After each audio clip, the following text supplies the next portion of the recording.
अस्सलाम वालेकुम everyone, welcome back to green tech solar Pakistan. Fawad, solar panels के रेट के बारे में आज बताएं कि सोलर पैनल्स के रेट का ट्रेंड किस तरफ जा रहा है और आने वाले दिनों में क्या देख रहे हैं कि सोलर पैनल्स के रेट किस तरफ जा रहे हैं। सोलर पैनल के करंट रेट्स तो काफ़ी नीचे आ गए हैं और कंटिन्यूस ट्रेंड है। और करंटली अगर आप सोलर पैनल्स के रेट्स की बात करें तो 43 रुपीज़ से लेके 53 रुपीज़ तक के रेट चल रहे हैं। बहुत अच्छे रेट है, बहुत अच्छे रेट्स हैं। वजह क्या हो रही है? 43 रुपीज़ का मतलब है कि उसमें क्वांटिटी भी मैटर कर रही है और सोलर पैनल की टाइप भी मैटर कर रही है। ठीक है, प्लेन पी टाइप के पैनल्स की। और अगर लूज पैनल्स की बात करें तो वो 53-54 रुपीज़ तक भी जा रहे हैं। ठीक है, उसमें जिनको एन टाइप भी आ जाएगा और जो भी आप टॉप नॉच पैनल उठा लें, ठीक है, 54 तक भी जा रहा है वो। कराची के रेट्स हैं, अगर आप लाहौर की इस्लामाबाद की बात करेंगे तो इसमें आप ₹1 ऐड कर लें तो वहाँ भी करंटली इन्हीं प्राइस पर चल रहा है। बहुत सारे एरियाज़ में अभी कल एक साहब ने कोड शेयर करी है और उनको 64 रुपीज़ का पैनल मिल रहा है। एस्ट्रो एनर्जी का पैनल है, नॉर्मल सा पैनल है, बट 64 रुपीज़ का मिल रहा है और इस्लामाबाद में मिल रहा है। ठीक है, बस भी विजिलेंट, जब कोड मिले तो देख लें। हाँ, मुनासिब रेट होने चाहिए। जो रेट बनता ही नहीं है उस रेट पे आपको नहीं मिलना चाहिए। ठीक है, बाकी रेट्स गिरने की वजह बड़ी सिंपल सी है। एक तो ये कि करंटली सप्लाई ज़्यादा है, हर बंदा सोलर पैनल भी तो मंगवा रहा है। ठीक है, कुछ और तो कोई कर नहीं रहा। तो जब हर बंदा सोलर पैनल एक ही आइटम मंगवाएगा तो फिर मुल्क में वो ज़्यादा आ जाएगा और जब वो ज़्यादा आ जाएगा तो फिर उसकी डिमांड तो जितनी है उतनी ही रहेगी। डिमांड को बहुत ज़्यादा तो नहीं है, ऐसा तो नहीं है कि ज़्यादा मंगवाने की वजह से डिमांड बढ़ जाती हो। डिमांड जितनी है उतनी ही है। अगर 10 बंदों को चाहिए तो 10 ही को चाहिए।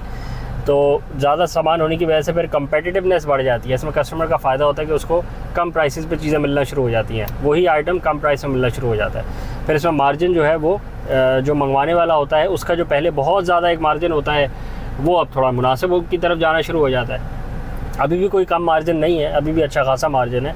होलसेल के कामों से ज़्यादा का मार्जिन है, बट स्टिल पहले से कंपेयर करें तो वो कम होता जाता है। लेकिन इसमें एक नुकसान ये भी होता है कि फिर जब हर एरा गैरा मंगवा रहा होता है, हर वो बंदा जिसका कोई लेना देना नहीं होता इस प्रोडक्ट से, तो फिर वो उसकी वारंटीज़ और उसकी टेक्निकलिटीज़ और उसकी हैंडलिंग और उसकी ट्रांसपोर्टेशन और उसका सिस्टम डिज़ाइन और किस तरह का पैनल मंगवाना है, किस तरह का नहीं मंगवाना, किसको किसके साथ बेचना है, फिर वो इन बातों को ख्याल नहीं रख रहा होता। तो फिर ये सारी बातें कस्टमर को ख्याल रखनी चाहिए। बाकी मिस हैंडलिंग अगर होएगी तो वो कस्टमर क्या ख्याल रखेगा।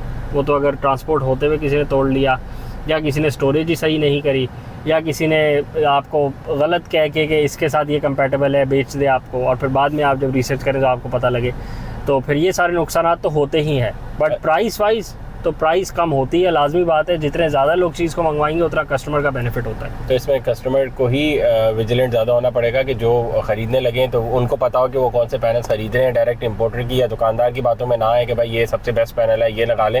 आपने इन्वर्टर को भी देखना है, उसके साथ कंपैटिबिलिटी किसकी है, और आपने सिस्टम डिज़ाइन को भी देखना है कि कौन सा सिस्टम आप डिज़ाइन कर रहे हैं, किस तरह कर रहे हैं, आपकी लोकेशन कैसी है, आपकी रूफटॉप कैसी है, आप किस तरह उसको पैनल्स को लगाएंगे, स्ट्रक्चर पे लगा रहे हैं, कितने डिग्री टिल्ट कर रहे हैं, ये सारी चीज़ें भी मैटर करती हैं। तो उसके बाद ही आप डिसीजन लेंगे। जो इम्पोर्टर्स हजरात हैं वो तो देखें, आज कल कुछ और मंगवा रहे थे, आज सोलर पैनल मंगवा रहे हैं सारे मिल के। तो ठीक है, मना तो नहीं है, सब मंगवा सकते हैं, बस उनको इतनी नॉलेज नहीं है अभी। करंटली हो सकता है आने वाले दिनों में हो जाए, पर अभी नहीं है। तो उसका जो रिपरकशन होगा वो कस्टमर के ऊपर ही आएगा। ठीक है, बाद में वारंटी क्लेम्स के लिए, जैसे फहद ने बताया, वारंटी क्लेम्स के लिए या पैनल्स कौन से मंगवा लिए, अब जो मंगवा लिए उसने तो वही बेचने हैं ना। वो तो नहीं आपको बोलेगा कि यार दूसरा वाला अच्छा था, मैंने गलती से मंगवा लिया क्योंकि मैं अभी नया हूँ। तो जो उसने मंगवा लिया अगर आप उसी के हफ्ते चढ़ें तो आपको तो उसने वही बेचना है। ऐसे ही है। तो आप ही को विजिलेंट होना है, आपको मार्केट रिसर्च करके जाना है। जब भी आपने मार्केट में ख़रीदने जाना है, आपने 10 लोगों से रेट लेने हैं, पूछना है, उनसे सवाल करने हैं। आपको उसी में आइडिया हो जाएगा कि वो कितने पानी में, और वो जो चीज़ बेच रहा है उसको उस बारे में कुछ पता भी है या वो सिर्फ एक प्रोडक्ट की तरह उसको ले रहा है कि देखो ये ABC है, इनमें से इसके ये रेट हैं, जो देना है ले लो और उठा लो मार्केट में। बिल्कुल ऐसी है। अच्छा, अभी एक और ट्रेंड भी दोबारा से वही चल रहा है कि जो डॉक्यूमेंट्स का मामला है, अगेन ये मैटर करता है कस्टमर के ऊपर कि वो अगर वही चाहेगा कि उसको वेरीफाइड चीज़ें मिले तो मिलेगी। अगर वो चाहेगा कि उसको कुछ भी मिल जाए तो उसको कुछ भी मिलता रहेगा। अभी भी स्मगलिंग वाले पैनल्स पाकिस्तान में अबंडेंटली अवेलेबल हैं और स्मगलिंग की जो वीडियोज़ हैं वो आती रहती हैं। वो जो गलत चैनल से आ रहे होते हैं या फिर जो स्मगलिंग के नहीं होते बट वो पैनल्स एक रेट के नहीं होते और वो फिर यहाँ पे बैठे स्टिकर लगा रहे होते हैं। एक साहब ने पिक्चर शेयर करी थी मेरे जी, पैनल्स चेक कर लें ओरिजिनल है कि नहीं। तो वो ऊपर स्टिकर ही, जो बारकोड का सीरियल है वो ग्लास के अंदर, मतलब इतना बेसिक सा चक्कर था कि बारकोड का सीरियल ग्लास के अंदर होता है, उनका ग्लास के बाहर था। अब उसके बाद एक पूरे भी कहानी है 2 नंबरी की कि वो बारकोड का सीरियल अंदर होके भी 2 नंबर निकल आता है बहुत सी दफ़ा, बट अभी तो बाहर वाला था ये सीरियल नंबर। तो इसमें तो पूछने की ज़रूरत ही नहीं है आपको। तो आपको भी पता भी नहीं होगा। हाँ, पर इसीलिए तो हम बता रहे हैं। अब आप ले चुके हैं, अब आप घर पे ला चुके हैं, जी मैं इतने पैनल्स खरीद चुका हूँ, पैसे दे चुका हूँ, तो आप बता दें। आप बताने का क्या फ़ायदा, आप परेशान होंगे। आप पता लगा भी लेंगे तो आप कुछ कर नहीं सकते उस पर, क्योंकि आपके साथ जो होना था वो हो गया।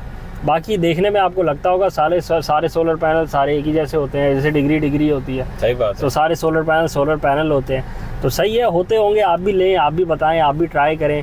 5-8 साल बाद आपको भी पता लगेगा कि सारे सोलर पैनल होते हैं या नहीं होते, या जेन्युइन और नॉन जेन्युइन का फ़र्क होता है या नहीं होता, प्रोडक्शन में फ़र्क आता है कि नहीं आता। 10 किलोवाट का सिस्टम लगवाएं या 1 मेगावाट का सिस्टम लगवाएं, चीज़ अच्छी हो, जेन्युइन हो, सही से लगी हुई हो, सारी कंसिडरेशंस हो, तो अपनी ऑप्टिमम प्रोडक्शन देती है। 90% तक भी दे देती है बहुत सारे सीजन्स पे। और लगाया ही बेवकूफ़ों की तरह हो, तारें ही पतली लगा दी हो, कनेक्शन ही ना मारे हो सही, जोड़ लगा के आपने कर दिया हो, या और आपने कोई 2-4 चीज़ें करी हुई हो, तो सिस्टम परफॉर्म नहीं करता। और सिस्टम परफॉर्मेंस की तो कोई वारंटी नहीं होती ना। कोई आपको ये तो नहीं कहता कि सिस्टम इतने यूनिट बना के देगा साल के, नहीं बनाएगा तो वापस हो जाएगा। बिल्कुल। तो ऐसा तो कंपनी भी नहीं कहती। कंपनी भी कहती है कि लैब कंडीशंस में ऐसा थोड़ी है कि पैनल छत पे लगा दोगे और बोलोगे मैं साफ़ ही नहीं करूँगा, और इस पर एक मिट्टी की लेयर चढ़ चुकी होगी, और फिर आप बोलेंगे कि इसका वारंटी क्लेम करवाना है मुझे, जी 80% आउटपुट नहीं देता। ऐसे नहीं होता।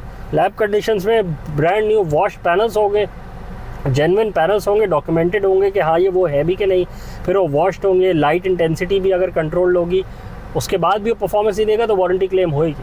बाकी आप मिसयूज़ करेंगे, मिसहैंडल करेंगे, अब्यूज़ करेंगे, प्रोडक्ट की केयर नहीं करेंगे, और आप बोलेंगे फिर इसमें नुकसान हो रहा है, तो ऑफ कोर्स नुकसान तो फिर कस्टमर का ही होगा। बिल्कुल। रैप अप करें इसको, चैनल को लाइक करें, सब्सक्राइब करें, ज़्यादा से ज़्यादा शेयर करें, ताकि ज़्यादा से ज़्यादा लोगों तक पहुँच सके। Thank you.